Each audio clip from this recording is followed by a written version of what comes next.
যখন লাইফ তোমাকে হেট করবে, পরিবর্তে তুমিও লাইফকে হেট করো। যখন লাইফ তোমাকে চ্যালেঞ্জ দেবে, প্রত্যেকটি চ্যালেঞ্জ স্বীকার করে নাও।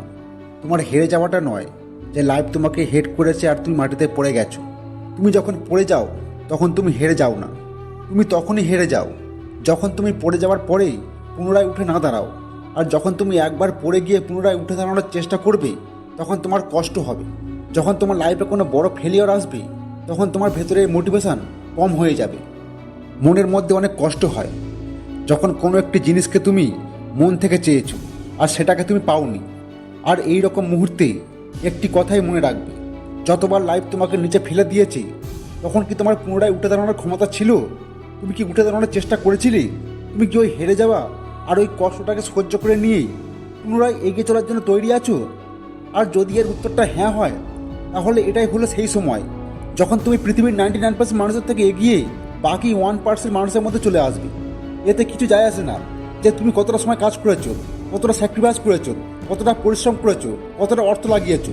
আর যেহেতু এত কিছু লাগিয়ে দিয়েছো, তাহলে এখন আর তুমি পিছিয়ে আসতে পারবে না। এখন তোমাকে জিততে হবে, তো জিততে হবেই।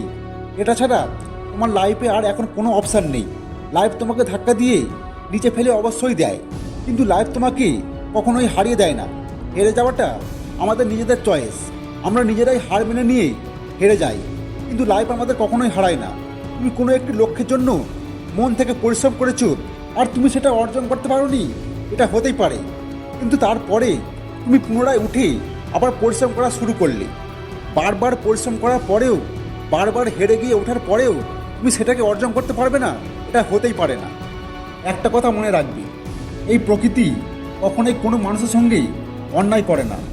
যদি একটি কয়েনকে 10 বার টস করা হয়, আর আমি যদি তোমাকে জিজ্ঞেস করি এই কয়েনটিকে 10 বার টস করলে সর্বোচ্চ কতবার হেড আসবে আর কতবার টেল আসবে, তাহলে তোমার হয়তো উত্তর এটাই হবে, 10 বার যদি একটি কয়েনকে টস করা হয়, তাহলে সর্বোচ্চ 10 বার হেড আসতে পারে, অথবা সর্বোচ্চ 10 বার টেল আসতে পারে।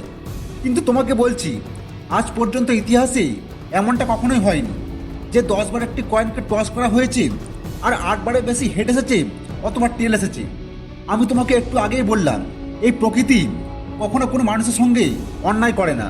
তুমি বারবার সফলতার জন্য আলাদা আলাদা কাজ করছো, আর কোনো একটি কাজে তুমি এখনো পর্যন্ত সফল হতে পারোনি, এমনটা কখনোই হতে পারে না। এই প্রকৃতি কখনো অন্যায় করে না। এখানে শর্ত হলো তুমি কেবল হার মেনো না, কারণ এখানে হেরে যাওয়াটা নিষেধ। শ্রেষ্ঠ হলো সেই যার মন ভেঙে গেছে, স্বপ্ন ভেঙে গেছে, নিজের আপনজনগুলো ছেড়ে চলে গেছে, কিন্তু তারপরেও সে বলছে আমি হার মেনে নেব না, আমি এগিয়ে যাব। একটি মানুষকে তার বয়স কখনোই ক্লান্ত করতে পারে না, একটি মানুষকে কোনো আঘাত নিচে ফেলে দিতে পারে না। যদি একটি মানুষের মধ্যে জেতার জেদ থাকে, তাহলে তাকে হেরে যাওয়াটাও হার মানাতে পারে না। আর একটি কথা সবসময় মনে রাখবে, দুর্বল তুমি নও, দুর্বল হলো তোমার সময়।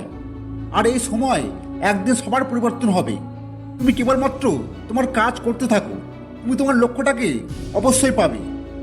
তো বন্ধুরা, ভিডিওটি শেষ পর্যন্ত দেখার জন্য মিস্টার বেঙ্গল রাজু চ্যানেলের পক্ষ থেকে ধন্যবাদ। যদি ভিডিওটি ভালো লাগে থাকে, তাহলে সাবস্ক্রাইব করে আমাদের পাশে থাকবেন। তবে দেখা হবে নেক্সট ভিডিওতে।